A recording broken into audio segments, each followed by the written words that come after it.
Quero compartilhar a mesma pergunta com Boris Casoy. Então, de que maneira Boris avalia essa decisão do TSE e se ela reflete e como vai refletir nas próximas eleições deste ano? Diga lá, Boris. Elisa, dentro do atual contexto político-partidário, é uma boa consequência, uma boa atitude, enfim, uma decisão positiva dos dois partidos se unirem e o TSE aprovar essa união.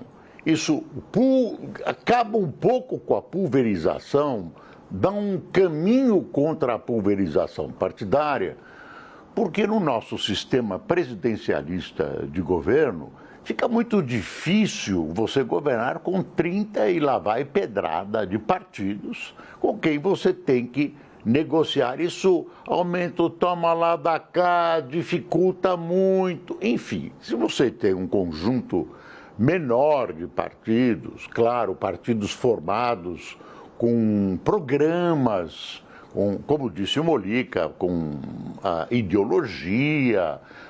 Por exemplo, ele colocou a posição de um partido liberal. Mas eu acho que o problema, o buraco está mais no fundo, para lembrar a marginal do Tietê em São Paulo. O problema é que os partidos brasileiros não têm representado a população.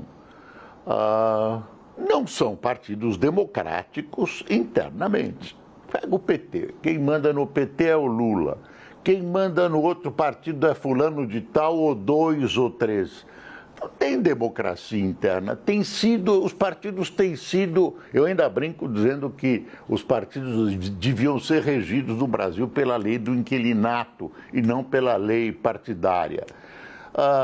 Os partidos não têm democracia interna, vão buscar dinheiro público, a militância é amorfa, enfim, são agrupamentos, acampamentos de interesse que, na minha opinião e de muita gente, não representam a população.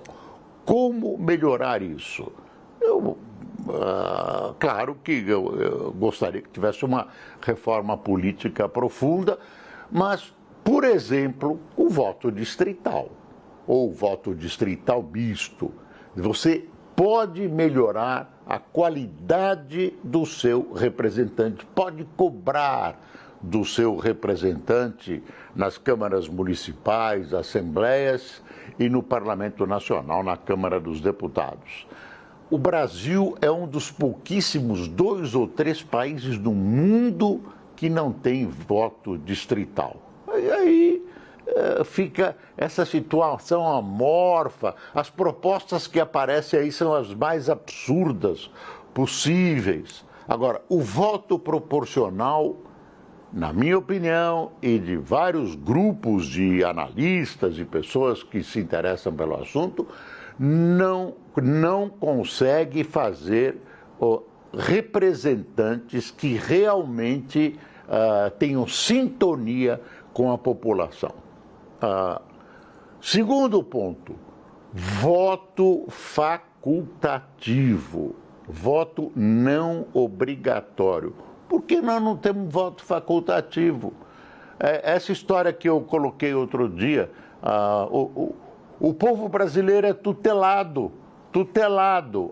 Coitadinhos, passa a mão na cabeça, eles não sabem votar ainda. Olha, desculpa, é preciso um exercício da democracia até que o pessoal se acostume a votar e aí você promovê-los ao voto obrigatório. Que história é essa? As pessoas têm direito de votar e não devem ter direito de votar e não uma obrigação de votar. Quem não quer não vota. Que história é essa?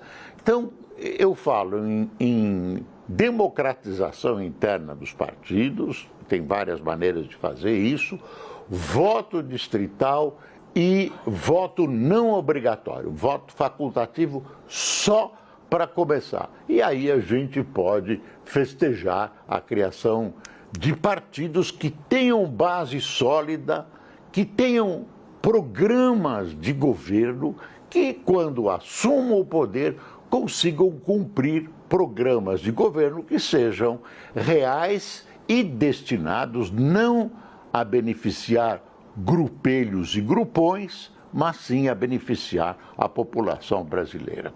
É isso, Elisa. Boris Casoy, obrigada por mais um dia aqui no Liberdade de Opinião conosco. E eu reitero, como sempre, que as opiniões emitidas pelos comentaristas do quadro não refletem necessariamente a posição da CNN.